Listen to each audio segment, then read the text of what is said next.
have asked who Anuska was a year ago, I would not have had a clue. But I'm resilient, I'm a survivor, I ain't a victim no more. Resilience Rising podcast. Hello and welcome to the second part of Resilient Rising. I'd like to welcome our guest, Victoria. She's all the way from Wales. Hello and introduce yourself. Hi, I'm Victoria and I'm from South Wales. And what brings you to Manchester? Yeah, seeing a close friend of mine. Yeah, I think we've both got him in common now, haven't we? Yeah. You sound like a lovely friend, and it's been a pleasure to meet you today. It really has. I've spoke to you a couple of times over the phone over the weekend, and we're going to be covering female stuff, but we're going to touch on autism, ADHD, and self-harming first and foremost.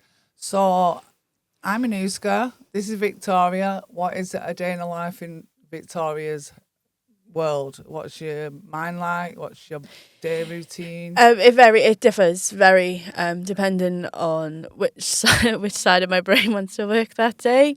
So I thrive off structure, routine quite a lot. Mm-hmm. I can give you literally what I do Monday to Friday. Like I work, I have a full-time job. I'm in work by 8:30 every morning. I leave at 3:30.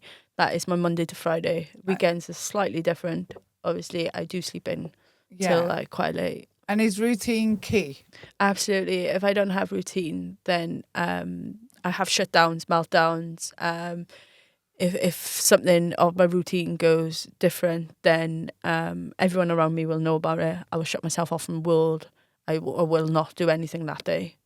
Does your mind work like I spoke with Ross about it? Do you know, like they say that you have 100 tabs, like web tabs open in your head, and you're trying to navigate them all? Is it kind of yeah? It's just like there's about like 100 tabs open.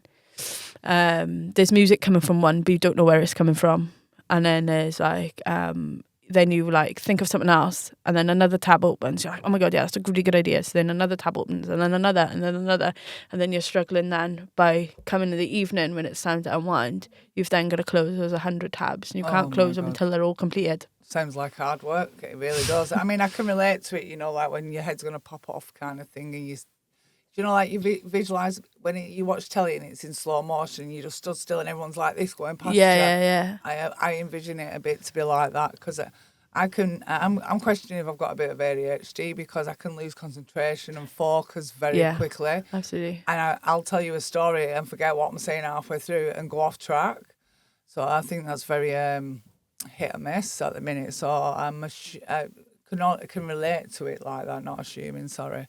That my headphones keep going off. That it's kind of similar to brain fog, menopause in a way, you know, which I'm going through at the minute. So I have a daughter. She's quite. If we change plans, she's not been diagnosed with anything, but hearing your story and what we spoke about earlier, kind of resonates with the way she works. So it's kind of trying to get to understand her kind of brain. And then you have other people, like my eldest has got ADHD and she can't tolerate high volumes, bright lights, manicness, you know, she likes it calm. Yeah. Or she has to get out of there, you know. We recently went on holiday and she struggled, you know, to be around a quite loud family, you know, as such. Yeah, I struggle with my own family. Yeah. My family, we were a very big family and they're very loud and outgoing. So if there are like a time where we have to get together, I got to make sure I have a safe space for me to go, like a quiet space where I can just go and sit, like scroll through TikTok, scroll through Facebook, have some time. I'd probably ring Ross and just have a chat with him just because obviously I know he calms me down and just basically stuff like that, really. Yeah, well, me time and speaking, communication is key, you know, and I always say it's never a burden, it's always a blessing if you can pick the phone up and ring somebody. And I always say, you know, to people that are struggling, like I put a quote on Facebook the other day, you know, it said just in one word, sum up how you're feeling, and people were saying broken, sad.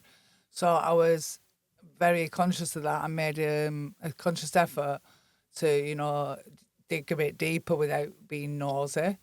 And it opened doors, and I'm one of them that loves people that really turns to me, you know, and tells me what's going on for them and really open up. Hence me working in a detox centre and being told I was very approachable, which I think is a massive compliment. And I'll take it. I really will. I would not have took that a few years ago. How are you with compliments?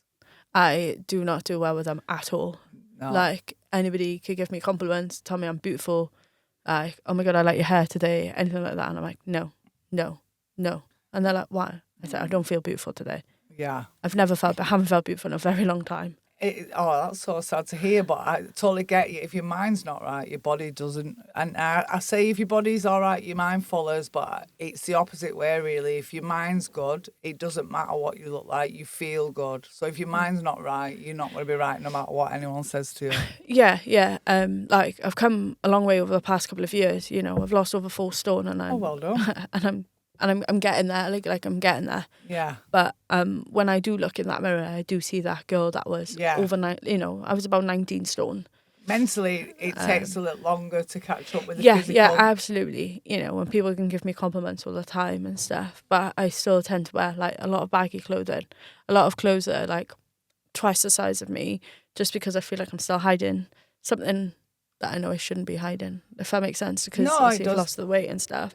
So I should be showing off my body, but I don't. I'm just not feeling it. Yeah, no, I totally get it. I know someone quite well who's lost a lot of weight, you know, through school year. It was bigger in school years, lost a lot of weight since school years. But it doesn't matter how much I try and convince this girl she is stunning and beautiful. The attention she gets would say she's stunning and beautiful, but her mind's just not there yet. It's still in that how she's seen herself previous. So I can totally understand that. Yeah. And I am too similar. You know, like people want to lose weight. There's not much talking about where we go to help gain it, you know, and that's an issue for me. But getting back to you. So, do you exercise, walk, anything like that? So yeah, what works for you? I do a lot of running. Oh yeah, you mentioned 5K. Yeah, I do a lot of running. I did a 5K the other day. I've got I think I've got a 10K coming up now in June. That's not easy, but I've done the race for life, not a 10K. So well done. This will be my 3rd 10K. I did one in February, so I've got this one. I love you. A very girl, a very mischievous. What is it? Say there's a mystery around you. Yeah. It's so interesting. I'm so intrigued about you. On top of that, then I also play sport. I play rugby. Oh, do you? I do. Oh, I love that. I love that. I do quite a lot of exercise and stuff. Like, and that's not an issue. I can exercise like that. All those exercising that I'm doing like helps me lose weight, helps me keep that weight. And then, like, that's not the issue. The thing that I think that sets me back is the way I look for, like, a romantic partner kind of thing. And the way they look at me as if to say, like, no, like, I don't find you attractive at all. Are you assuming they're looking at you like that, though? Yeah, all the time. Yeah. All the time. Oh, that's sad. That so, really like, is. Any person I could look at and I'm like, oh, yeah, I think I fancy you. Yeah. And then, but I hold back massively because they may not look at me like that because I'm not skinny enough for them, or I don't look a certain way, I don't act a certain way, I don't dress a certain way, so I hold back quite a lot and overthink it. Yeah. So do you think that overthinking, I mean, we all overthink, but do you think severe cases of overthinking, do you think that's linked to autism or ADHD? Yeah, I think it is, because like overthinking is it comes under what we call rejection sensitivity disorder, which is being rejected like that, like really quickly. Mm-hmm. So what we do is that we already reject ourselves before you can get hurt. Before we can get hurt and stuff like that. Makes sense. So we shut ourselves off very, very quickly, which is hard. Like, I can do that very, very easy. I've been doing it for years.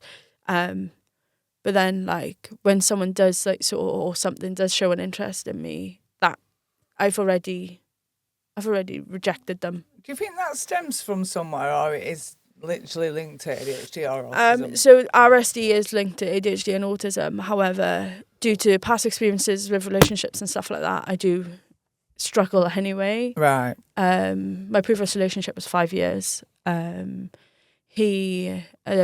caught him cheating on me. Oh dear. Texting another girl behind my back. That's worse, isn't it? The emotional, because that's a connection Yeah, rather yeah, than a yeah, physical yeah. one. An emotional one's deeper. And then obviously I tried to save the relationship. It just wasn't savable. Which and in then turn, he should have been fighting. yeah, Not you. yeah. But it turns out a week later he went on a date Wow. with the girl he cheated on me with, and they're now sort of together, and they've been together for 2 years. Well, he didn't deserve you in the first place. I don't know what's going on with this mic. That's fair. Is that working? No. Lost it. Hello? Oh dear. I didn't want this going on. We might have to share. See there, I've got it again now. There. And there it is. I've got to stay up here, guys. Sorry about that. I made my phone issue. So that wasn't great. I mean, I've been cheated on. It's not the best feeling in the world. Nice. It makes you feel rubbish and you question yourself, which is not right, but we do. It's definitely not right. And why do we always put this rubbish on ourselves? It's not something we're lacking. It's just greed. And I'm not just going to say it's men, because women do the same. Yeah, absolutely. But they always think the grass is greener on the other side. It's never greener. No. I've never met a story that the grass is green and it's turned out well. Never. Like you say, they've been together 2 years or whatever, but the way you meet someone is kind of the way you go out. I truly believe, if you cheat or you start in a relationship seeing somebody, how do you know that person's not going to do that again to you? And if they do, I think it's karma. Absolutely, absolutely, yeah. And I hope it comes back tenfold. Sorry, but it's the way I feel. I just don't. I've never been that one that cheated or anything like that. If you don't want to be in a relationship, get out of it. Yeah, absolutely. If you don't want to be with me, that's fine. If you love someone else, that's fine. It's like there's a saying. I don't know who said it. It was someone famous. It's if you love two people, always choose the second one. Oh. Yeah. I think I think it was Johnny Depp. I think it was. If you love more than if you love two people, then you should always choose the second one. Yeah, I've been lucky to just love one person at a time. I don't want my cake and eat. I'm good with a chocolate chip muffin. I don't think my partner will like being referred to that, but hey, we're here. We move. So trigger warning, people. This might be a sensitive topic. We're just going to touch on self-harming, because me and Victoria was chatting before we started to record the podcast, and she said she wouldn't mind talking a little bit about this, because she wasn't the first and she certainly won't be the last person, and I know my daughter has done this herself, so it would give me a little bit of better understanding and hopefully yours too. So what age was you when you first started self-harming, and what did you do? So I was still in secondary school, so I think I was about 12, 13 years old. I was being bullied in school quite a lot by my peers, because they knew I was different and strange. And I knew I was different and strange, but obviously I didn't know why I was different and strange up until about a year ago. And because I was getting bullied, there was a lot of stuff going on in my head. They used to call me fat, they used to call me ugly, they used to call me loads of names. And one day I just had enough. So I cut myself. I cut the words fat and ugly into my skin.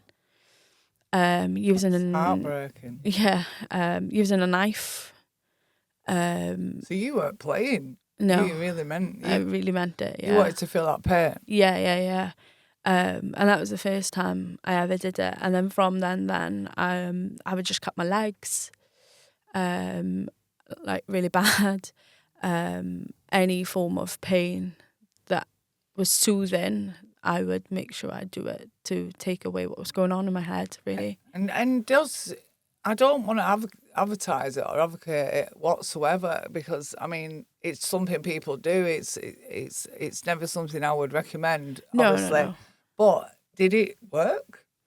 As a child, no, because I didn't really feel sort of the emotions. However, as an adult, doing it does take a lot of pressure away, and it does make you feel more calm and relaxed.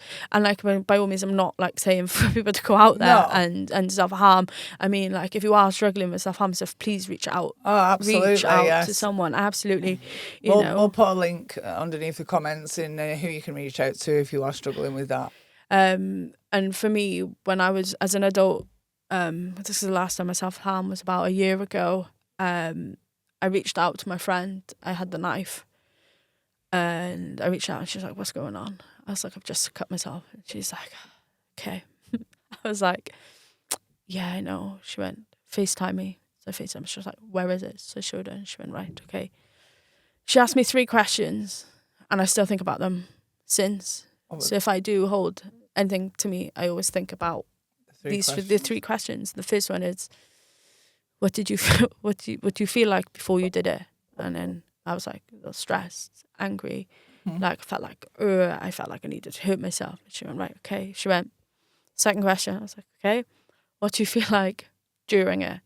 I said, yeah, I felt like a lot of release, a lot of stress. Like I felt myself relaxing and stuff like that, you know, and all that kind of stuff. She was like, right, okay. So the final question, I was like, right, okay, what do you feel like now, like after that process? And I went, I'm not gonna lie to you, I feel a bit stupid.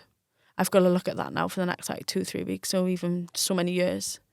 So I said, like, looking at that then going, oh yeah, that looks a bit stupid. So she's like, right, now. They were 3 good questions. They're really good. And she's like one of my best support networks when I'm at home. Love that. Because like when I am going through sort of a tough time, she's the first person I called. Like a few weeks ago, I had to call 111 on my way home from Manchester. Basically, I wanted to take my own life. I was driving my own car. Jesus. Yeah. Good combination. No. So I rang 111. The lovely lady on the phone, bless her, told me to pull off at the service. I think I just stopped off at Keel Services and I pulled in and I was crying. And she asked me a load of good questions. She asked me why I was in Manchester and I went out to see a friend and she asked me about him. Just to try and calm me down. So they ended up picking me up in unmarked ambulance and taking me to a hospital sort of to get a mental health assessment. Yeah, so it was serious. It was very serious. Yeah. Well, I'm glad you and I was there. out. Yeah, I was there for a few hours. And because I was there for so long, I just wanted to get home because I was like 2.5 hours, 2 hours away from home. I was like, I really need to get home. And I got that anxious. I scratched my body. Another form of self-harm. Yeah. This guy came in and we had a chat with this guy. We formed like a safety plan in order for me to like, instead of like see an actual like a doctor or a mental health doctor, to see about a safety plan about me getting home. Yeah. So we put that in place and then I drove home.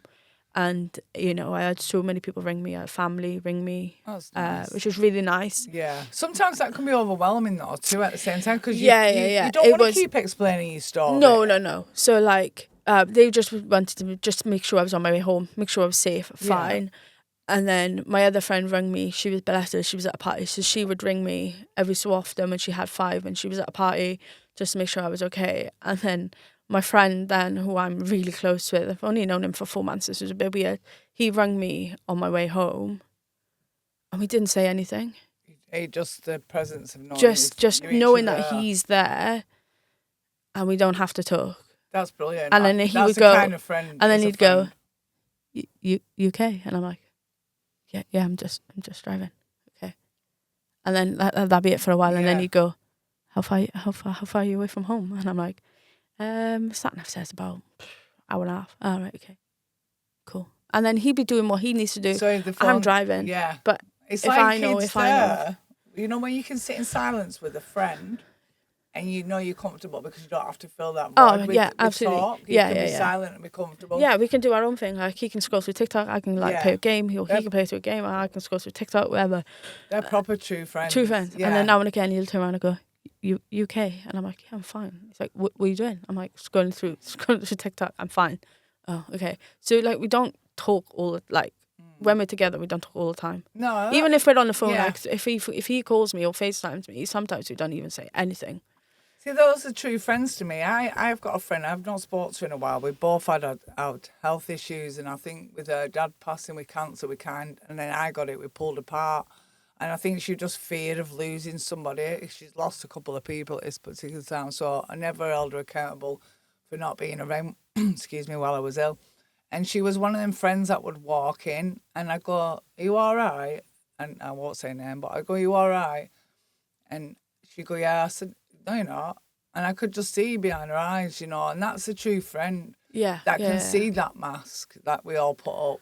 Yeah. You know, and it takes a really good person, but no matter what amount of time you've known them, for them to notice that. And the best friends are the ones that you can sit in silence with. Yeah, absolutely. And there's a reason behind why you feel the need, not the need, that you can speak to that person about this, but hold and reserve some information from others.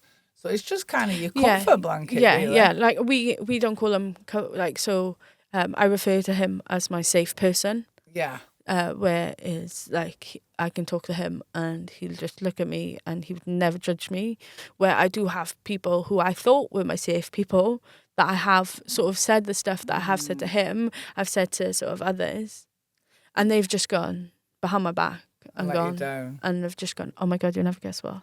So and so said this about her, and like by all means, then everyone's staring at me, and I'm sat there like, oh my gosh, why? Yeah, you don't need that on top of everything else. Everything else is going in my head. Yeah. Especially absolutely. when you've been so vulnerable and open and honest. Yeah, and for them to use that against you, it's very, it's horrible. It's disgusting. Yeah, absolutely. I don't like bitchy behaviour. I really don't.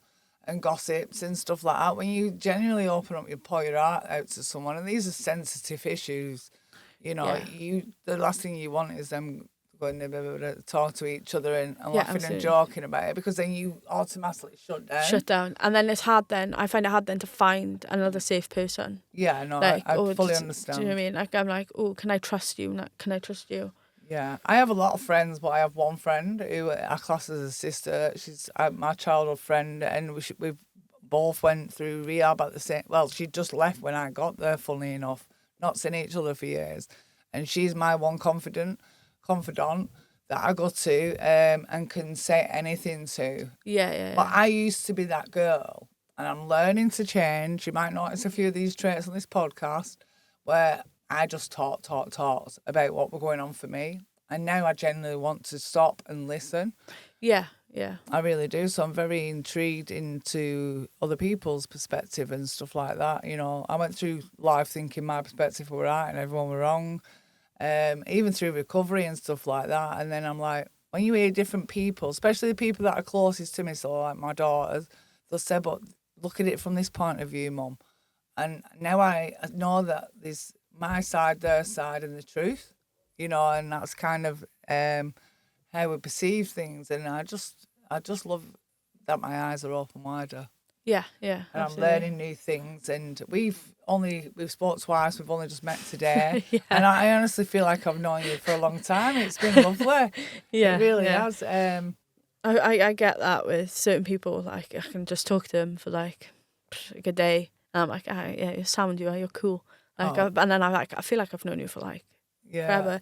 And people say that about me and my mate. We've known each other for 4 months, and when people sort of see us and when they have a chat with us, they're like, I think you're growing up. Oh my God, like together. you two, like, how long have you known each other? It seems like you've known each other for years. And then when you tell them like, oh yeah, we've only known each other for like 4 months, they're like, I'm sorry, what? You just get a good vibe, don't you? Like, I truly believe I'm an empath, because I'm one of them that if someone's feeling anxious, I know that anxiety can be spread like that.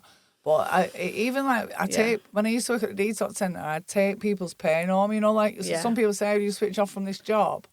I couldn't. Struggle. Yeah, I couldn't. Struggle. I really do. And some things like that keep me awake. Yeah, it's like when I had the phone call to say that my mate was struggling. Like, I really, really felt it. Like, I was crying myself, because I know what it feels like to be in that kind of situation, because I was in that kind of situation. I still am. I just have good days and bad days. Yeah. So I was like crying. I was on the phone to my friend. I was crying, and she's like, "What's wrong?" And I was like, "This is what's going on in his life, and I'm down here. I'm 4 hours away from him." And and she was like, "Right, stop.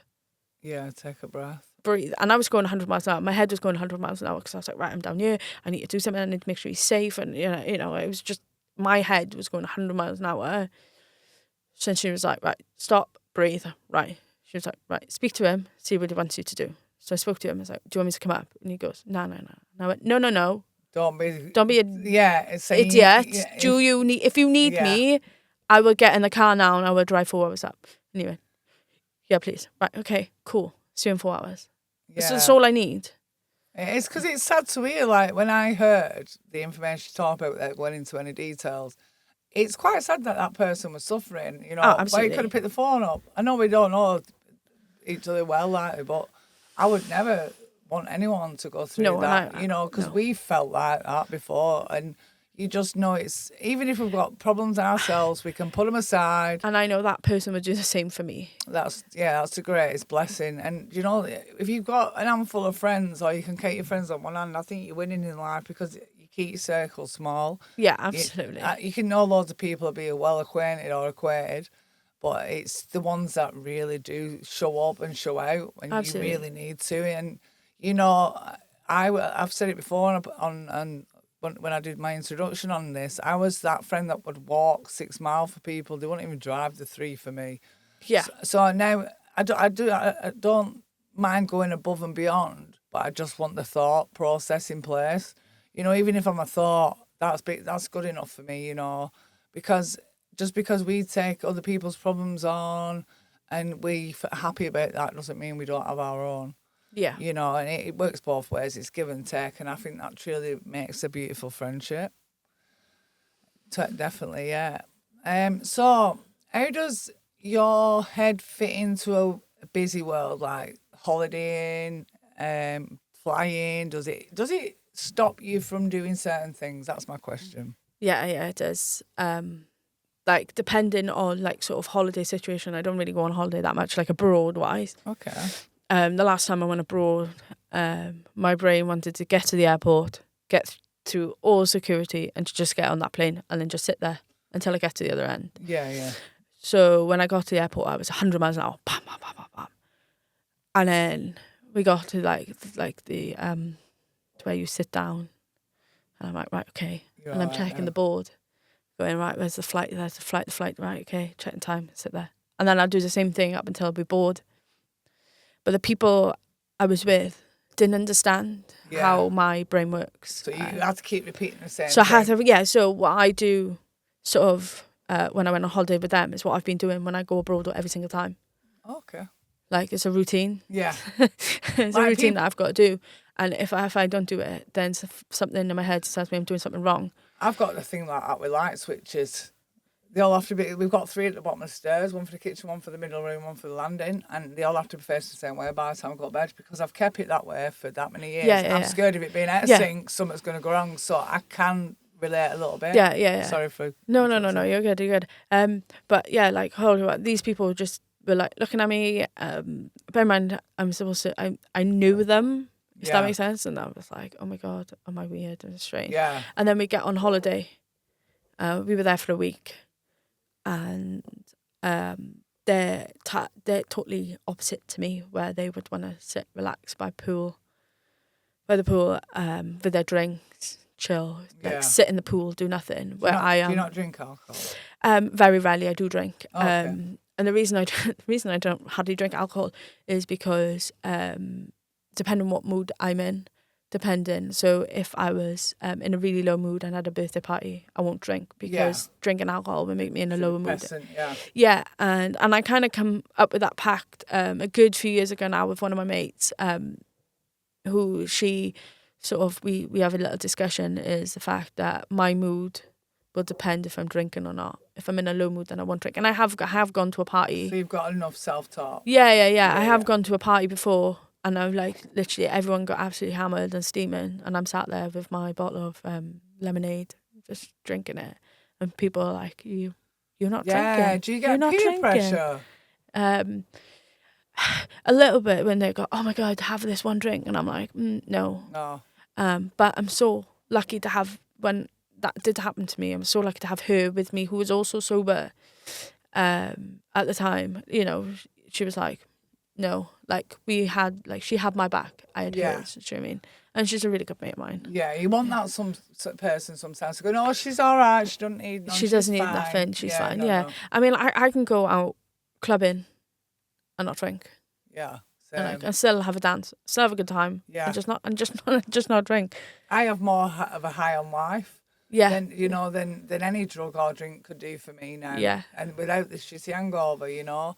And I love life. I am that one person that is watching out now, collecting people's phones, pussies, and stuff like that. Yeah. I'm that girl. Yeah. You know, and I don't mind that. And I'm also the type of girl that, like, if my friends, like the group of girls or whoever I'm with is drinking, and you can notice like these like creepy guys that are coming up to poach on the girls, then I will be the one to step in and be like, no, away. Yeah, I can imagine you like that, actually. I can imagine that's in your temperament, yeah, for sure.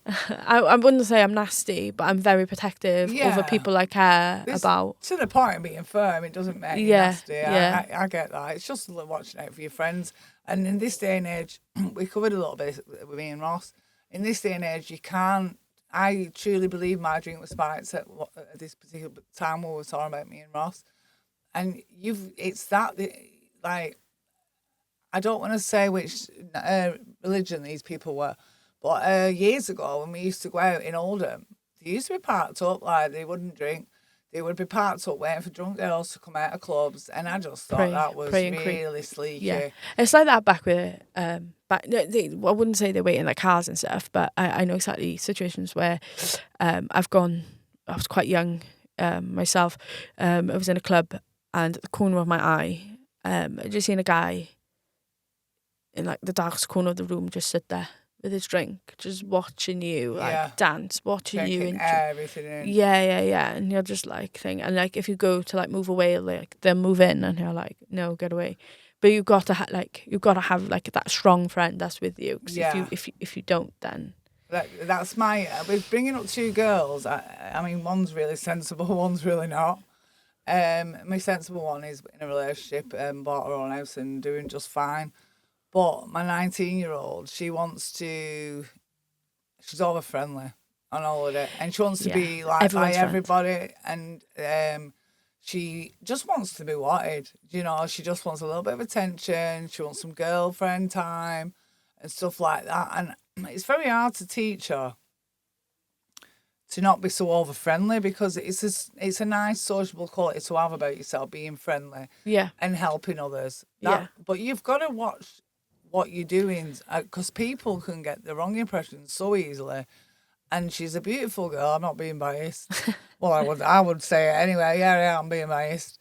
But yeah, to the point that the staff, when like in Tunisia, were taking it the wrong way, and it's one thing doing it in your own country, and it's certainly a different thing while intoxicated, doing it abroad, and that puts the fear of God in me. It really does, because I know there's going to be a point where she goes and makes these mistakes on holiday with her friends, and I don't think I'm ready for that. I don't think she's ready for that. So I it's nice to get a bit of an insight into, you know, like, to put things in place for her, you know, make sure absolutely. She's got that one friend looking in. But I remember when I used to go out with my sister, I'd always be babysitting her, and this is like when I was 18, 19, because she was one of them, like, what are you looking at? So she'd be constantly getting in a bloody fight. And I then have to sober up right quickly. Like, even on my 18th birthday, I remember going out and she got knocked out. She started a fight and ended up getting knocked out. It was crazy. And it was almost like it became babysitting, even though she was the older sister. And it was, she's calmed down loads now. She's not that girl anymore, but oh my God, it was so hard work. I went off track and I'm so sorry. Going back to autism, you know, like people with OCD, this is the way I visualise it. Yeah. I might be ignorant, I'm not sure. No, you're good. It's just I'm uneducated in this area. No, you're good. Do you have, like, you know, people, like, I have a thing, like, if I go in hospital or I go into viewing house or something, like, anywhere and then there's a switch on, I have to go to the whole plug socket sensor and every switch on. Yeah. And a charger switched on, it sends me head west. Yeah. Don't ask me why, I just don't like. Well, you can ask me why. I think, well, that could get water on it. My dog might chew it. Who knows? You know, you just, I mean, my dog will eat anything, so it won't really surprise me. So, yeah, I'm one of them that then will, like I touched on before, go around the house and all plug-ins need to be switched off. Everything that we're not using has to be switched off, apart from, like, fridges and stuff that you don't switch off. So I can relate to the mind F on that. Is it similar? I would say it's like similar. However, like it's like just having a routine, isn't it? If that's your routine, going into your house or whatever it is, and switching lights off, because you're so used to it, it becomes part of your routine. Every routine is different, whether it's like by the time they get up in order how they get themselves ready for work or school. Like my routine varies. So I have about 4 alarms, 7, 7:30, and 7:45, and then I get up at 8:00. Sounds like me. And then I get up at 8:00. I will do scrolling on TikTok first. Got to be done. I've got to scroll on TikTok first. Is that where you're coming round? Yeah. Yeah. Then I gotta go for a toilet. Then I'll go back into my bedroom. I'll get dressed. I get dressed in a chronological order. So I'll put my top half on first. Put my bottom half. Put my socks on. That's interesting. And then put my shoes on. Then I'll go back into the bathroom. And I'll wash my face, brush my teeth. So you're kind of doing it backwards in a way. If you don't mind me saying. Yeah. Yeah, because I get washed bottom half, top half. So it's totally opposite. Do top half, bottom half. That's very interesting. Socks, shoes. And then I'll go back in my bedroom. I'll pick up my things I need for the day, whether it's like my car keys and other bits for work. I'll go downstairs. I'll say goodbye to the dog. And I'm like, bye, Felicia. And she's like, okay. And then I get in the car and I got to drive the same route to work or whatever I'm going every single day. If I don't, I know I'm going to have a bad day. So if there's any disruptions on the road... Yeah, that disruptions on the road sends me spiral massively. Do you have sensory issues? Very much so, yeah. And my sensory issues varies really, whether it comes to sort of textures of food. So I can't eat certain foods if I don't like the texture. I don't like avocado because I don't like the texture of avocado. Okay. It's just one of the foods that I won't eat. It's tasteless as well. So I don't like that. So I get taken the mick out of quite often because of my yellow food. Okay. So that's what some people call it, the yellow. Some people call it beige food. No, I call it my safe food. So I normally eat the same thing, like chicken nuggets, chips. Oh yeah. Chicken nuggets, smiley faces. Like anything with chicken and potatoes at the moment is what I'm eating. See, I understand what you're saying about. I've heard it as beige food, but I understand what you're saying. I've got a weird thing that I can't eat chicken on the bone anymore. I can't eat chicken on bone. I can eat chicken. This is not off the bone. I can't eat chicken off the bone. It has to be like chicken, like a breast or something. Or if it is chicken on the bone, someone's got to peel it off for me. I won't touch it. Yeah, no, it has to be cut off. Yeah, I'm the same. I don't do KFC anymore. No, there's more chicken outlets out there. But no, I can't. My sensory issues doesn't just resolve around food and clothes. It does come under intimacy as well. Like, yeah, really much so. Like being intimate with someone and having sensory issues is mega, and I struggle with that. It's I wouldn't say quite often, but I do struggle with sensory issues. Depending on how I'm feeling, depending what sensory issues I have during intimacy. So sometimes I might not like my ears being touched or anything like that. Certain parts of my body don't like being touched. So like intimacy is quite a big thing with me and sensory. So you got to really get in a relationship with someone who really understands you inside and out before you probably feel comfortable even getting to that part. Yeah, absolutely. Yeah, that's kind of the way it goes. About just a little bit longer. Yeah, and just finding someone that, like, obviously I am quite quirky, being both autism and ADHD. I've noticed. And I am like sometimes I can be 100 miles an hour. And then sometimes I could just stop dead there, and that's me, like, sort of done for the day. So I need to find someone who accepts me for me, allows me to be quirky, because, like, if I'm not stimming vocally, I mask it very, very well sometimes. And it is very physically and socially draining to do it. Yeah, I can imagine that, because I've noticed, like, not going into anything, but I've noticed you will take other people's problems on before dealing with your own. Yeah. So it's kind of putting yourself aside for others, absolutely. Which is a mask. Yeah. And vocal stimming is quite a must for me. And I just need someone to accept me for that, really. And just to look at me and be like, yeah. I love quirky people. I love what we call misfits. The oddball, the underdog. I'm all about, who wants to be normal? What does normal mean? What is normal? Yeah, exactly. Absolutely. I love quirky people. People that are unique and original, and authentic. The way I see being neurodiverse, or as we call it, neurospicy, I love that. Neurospicy is the world, the way it is now, is made for people like us. Yeah, 100%. It is very much of what we call a normal world. Yeah. Where you're more accepted. It's more spoken about. And then it's more heard you, of. as neurodivergent, whether you've got ADHD, autism, PDA, which is pathological defiance disorder. That's quite a big one. Oh, what's that? So pathological defiance disorder is instead of, it's part of autism as well. It's very defiant with options. So like if you could ask someone like, oh, you're getting in the car to go to school today, and they could turn around and be like, no. Like, I know that is very sort of vague, but that comes into PDA. Yeah. It also could be like if you ask someone to do, just like you can call something like, can you come and do some work or something? What do you want for tea? What do you want for tea?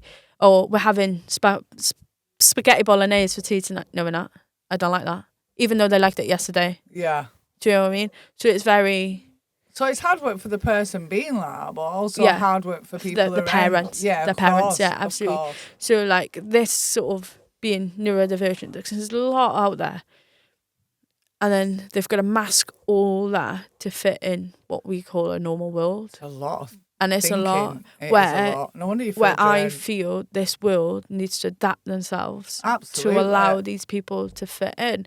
And I will advocate that for as much as I can, because I love that, and I hope that you come back on as a guest, because I feel like this has been the most educational podcast. Yeah, I mean, I've not done a lot in fairness, but as far as learning and the audience learning, I think we'll probably learn a lot from this. Yeah, I certainly absolutely. take some stuff away, and I'll have a better understanding of how my daughter works. Yeah, I mean, the brain works in mysterious and wonderful ways.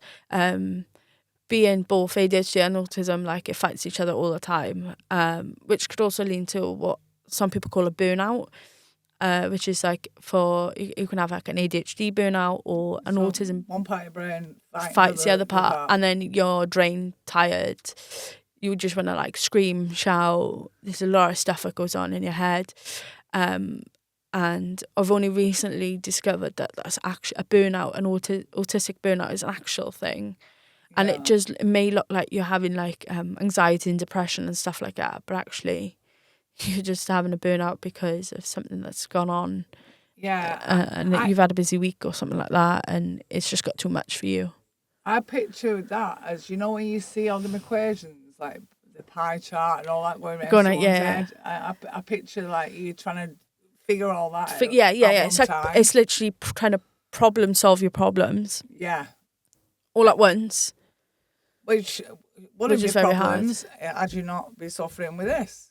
Yeah. So I'll give an example. I was close to a burnout the other week, last week I think it was, where one friend asked me to go and see him, and I was like, yeah, that sounds really cool. Yeah, I could do that. I could do with getting away. Like my head's gonna go anyway. Yeah. Then my other mate went, do you fancy coming down the caravan with me the weekend? No. Double booking. And I just went, yeah, that sounds really cool. And she's like, all right, great. And then the closer we got to like a Friday. You're panicking. I'm like, oh no, here we go. And I'm like, my friend, he didn't know what was going on in my head, but she did. She's like, what's going on? I was like, I can't. And she's like, what? I said, like, he's asked me to go and see him. She's like, right. I said, but you've asked me to go down caravan.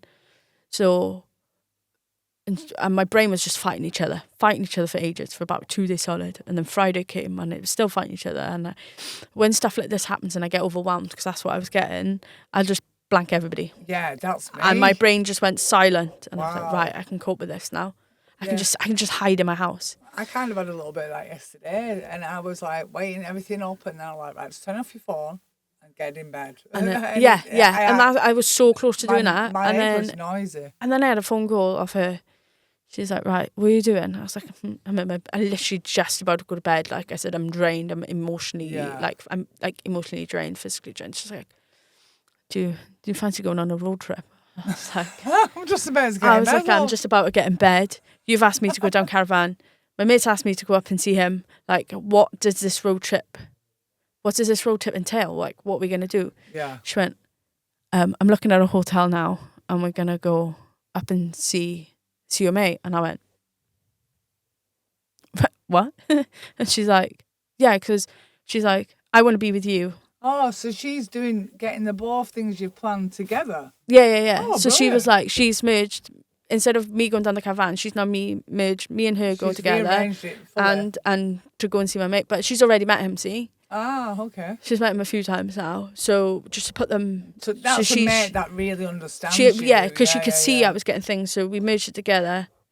We FaceTimed him and was like, the two of us together, and we're like... Oh my God, he's like, he's like, I think he was trying to get the bus or tram. And I was like, what are you doing? He's like, I'm on my way home. I was like, fancy a visitor then or what? I said, fancy a visitor. Do you fancy two visitors? He's like, what do you mean? I was like, yeah, see you in 4 hours. And we booked a hotel. We stayed St. Helens or something like that. And the two of us came up.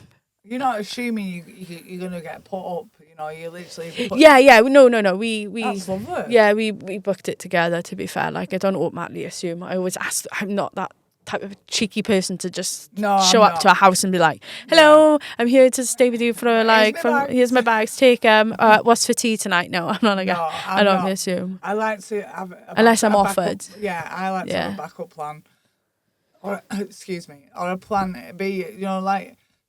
But there was a walking thing, and you could get in cars, and I thought, I can't sit in some stranger's car all the way to Wales. You know, but I can talk and mould and fit into any God-given conversation or environment. Yeah. So I self-taught myself to say I couldn't do it. Yeah. You know, where I think I would have been totally fine because I met the people after and did one closer to home. And I thought, and this what was a big fuss about. Yeah. You know, it's the unknown. It's so scary. Yeah. It really is. And the first time meeting someone. Oh, 100%. Like, is very nerve-wracking. Like, meeting someone for the first time. I remember a bit that yesterday. So. Yeah. No, I felt like that when I first met my mate from Manchester. We were talking anyway, like messaging. He'd FaceTime me and stuff like that, and I was great.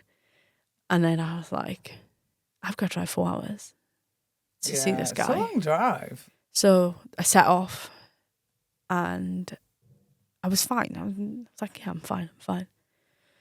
And then I seen the sign that said like Manchester, and I was like, oh, okay. I went nervous. Nerves didn't kick in. Then the people I brought up with me, I dropped off at where they were staying, and I texted him going, right, I've just dropped them off. I'm on my way. He's like, okay, cool. That's when the nerves hit in. Oh God! When you're and I was like driving, and I was like, "Oh my God! Like I'm gonna meet this guy that you don't really know. I don't really know at all." And I was like, "Do I? Am I risking? Am I risking a lot here? Am I gonna die? Am I gonna die? Has he got a basement he's gonna put me in? I don't know." Do you know what though? I was just thinking that when you say it to me, it's like. You know, like you can get nervous about situations, but you'll put yourself out there to meet new people, which I think is a beautiful quality. Absolutely. And I arrived. Took me about 10 minutes to get courage to even like family live. So family live, and I'm sat in the car, and I'm like sat there going, right, I'm outside. And he met me, and I'm only 5'3". This guy is like 6 foot. Yeah. So I looked up and I'm like, you're tall. and that's how our friendship started. That's beautiful. But you've got to, they always say you've got to take risks to change, and that is a massive risk. It was. You know, for your safety for one, but and for fear of rejection. Yeah. Fear of having an episode or, you know, whatever you call it as terms, don't mean to be disrespectful. Yeah, no. You know, things like that and being misunderstood. Yeah. That's the massive thing is I can put me in a social gathering, I can talk. Put me in front of a crowd and I've got to speak publicly. I clench up. But I could talk the socks off a donkey. Yeah. I really could, but public speaking is something I really struggle with. And when I came to do this, he was like, do you want to do video or audio? I'm like, none. But let's go in at the deep end straight away because I need to be pushed out of my comfort zone because I will stay in that comfort zone for the rest of my life, which is my home, and I will never venture out. But that's not, I'm just existing, I ain't living. So we do it. Sometimes the unknown is so scary, but then you think, what all that panic about? Yeah, yeah. What was all that worry and anxiety? Yeah, why did I even panic? Like, yeah. he was fine. He was safe. Like, do you know what I mean? Yeah. I like that about you. I like the fact that you're open and you take people at face value. And it's I don't judge people at all. Like, whatever their background is whatever their background is. I don't judge that. You know, we're all not perfect. I'm not perfect. No, certainly not. Do you know what I mean? I've never. So I don't know. I've never met anyone that is. You know. Absolutely. Even portrays to be honest. And I've met a few people. You know, I'm still quite young, but over the years, I've met a few people who think that they're a gift sent from above, and I'm like, and they think they've done nothing wrong, and you know, they see people who have done things wrong.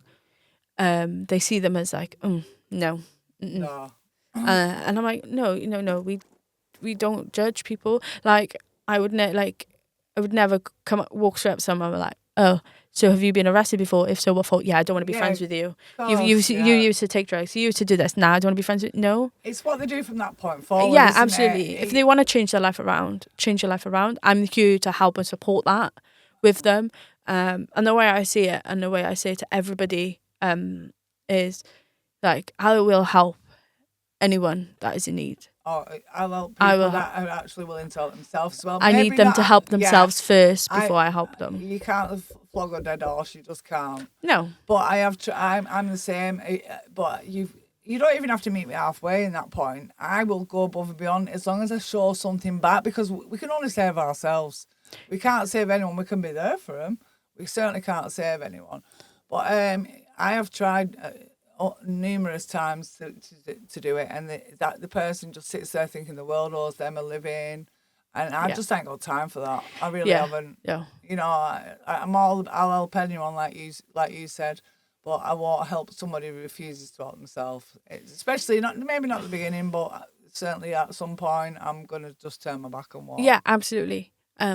You know, like I'll support, like, even if it's like friendship with their relationships and stuff, and you know that they should be walking away from them. Yeah. But I'll turn to them and said, I will stay.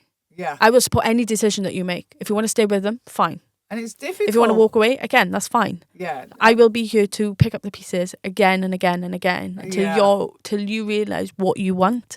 And that's full credit to you, Victoria. It really is, because that is itself is hard to do. Because you know what's right and wrong in them situations, but that person has to see it themselves. Absolutely. You know, there's all good in other friends going, you need to break up with him. He's not good for you. Like, the way he treats you is disgusting. You know, all this and all that. And I'm like, well, we listen and we don't judge for a start. Yeah. We listen to that person. She's going to keep coming and coming. And that person is going to need you at that end result. And she will tell you, you told me so. Absolutely. And what learned me to be like that was having daughters and a son. You know, that learned me to be, they're going to make mistakes in front of me, but I have to learn to be non-judgmental. Yeah. And human nature makes us a touch judgmental in certain situations. Sometimes it's unavoidable, I think, it's just a natural reaction. And then other times it's like, don't judge a book by its cover. And I have made them mistakes. You know, the people I've gone, like, I've been on retreats, so I've gone on retreats where I don't know people, and instantly I've gone, I'm not going to get on with them, Yeah. And I've made that judgment instantly, and then we're like this. We don't get close to anything. I make that mistakes numerous of times. Like, I met someone about a year or so ago, and we dated for a while. And I was like, oh yeah, like, I don't think I was gonna like him. I judged him. Like, I was like, no. Then we started talking, and then we became together. And I think I trusted him far too well, because I lent him money. Not a great. Like, I'm not talking about. It doesn't matter though, does it? If it takes £3 or £30 or 300 to realise this person's not a friend. You know, I lent him a bit of money. Okay, yeah, it wasn't a great deal. Yeah. And then he was like, yeah, I'll send it back. I was like, great. This is when I need it by. Yeah, he blocked and deleted me off everything. I haven't heard of him since. Some people. And I'm like, do you know what? I could have easily gone to his place of work, because I know where he worked. You know, I could have easily, like, showed up somewhere. Yeah. And I've gone, do you know, they would have been dreading deep down. You know, and I've gone, do you know what? No, I'm not going to do that, because I can make that money back in a day. Yeah. Friends, if it cost me 30 quid to show you true colours, then see you. That's it. Yeah, no, I'm like, I'm done. I don't like people who try to convince you they paid you back. Oh, I've had that before with a family member. Family members do that. I find that they do that a lot. Or like they go, family members goes, you haven't got like 20 quid. You can lend me, can you? And you go, yeah, it's right. Good. They give it back to you, fine. And then when you're struggling, then you go to that same family member and you go, oh, can I lend 20 quid because I'm really struggling this month? And they go, no, sorry, I haven't got it. I'm like, and then you get a list of reasons as to why they can't lend it you. I didn't need the bullshit talk. Yeah. I just needed to. I just needed to know, just so I can just go. Oh, that's fine. I can go and see if I can get it elsewhere. Like, you know, I can go and lend off someone else. Absolutely. We had a spa break booked, and I worked well. It was post cancer. I worked well. So we didn't really stay on the application. That wasn't well, and we lost our money. And a family member said to Gaz, she said, I'll give you 500 quid so you can book another one. And he was like, nah, I don't want it. And I'm like, right. So we're skin. We won't take the 500 as a gift, but can you lend us 70 out of it? And all hell broke loose. It was like I'd asked for a left leg. Honestly, all hell broke loose. I'm like, are you about to offer 500 quid for free? But you can't lend me 70 quid for food and shopping, whatever it was for. It was crazy. Yeah. So, I've got into an habit now. I just don't lend off. No, like, I've got... The way I work now is if you, for example, say, no, you ask me for £10, I will give it to you.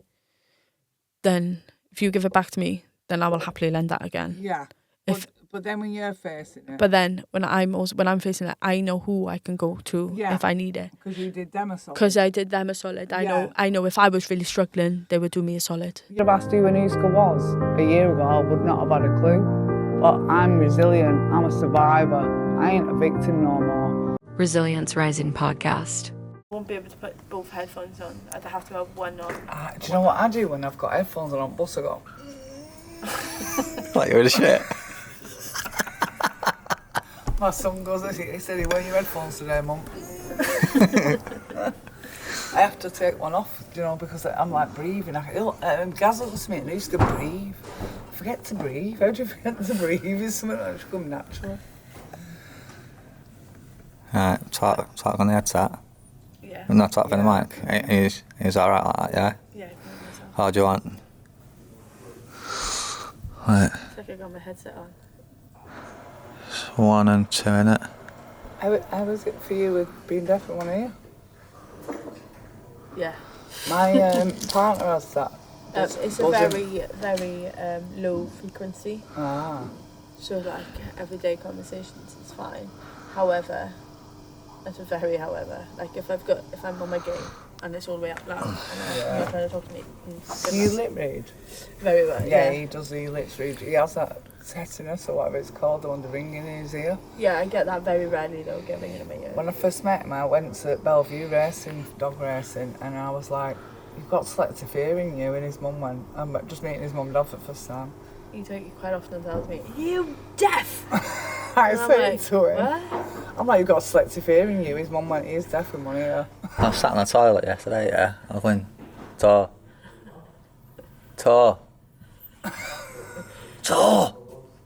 And she went, it's out there. Fucking 3 times, you deaf cunt. Yeah, you're getting stressed. I was like, what you want? Right, I'm gonna press record and shut the door, and then I'll give you the thumbs up at the door, and you can start. Yeah. Okay, doke. Bye, Felicia. Bye, please. It's recorded that. Bye. Hello and welcome to the second part of Rising. Oh my God, get your name right. Please edit this.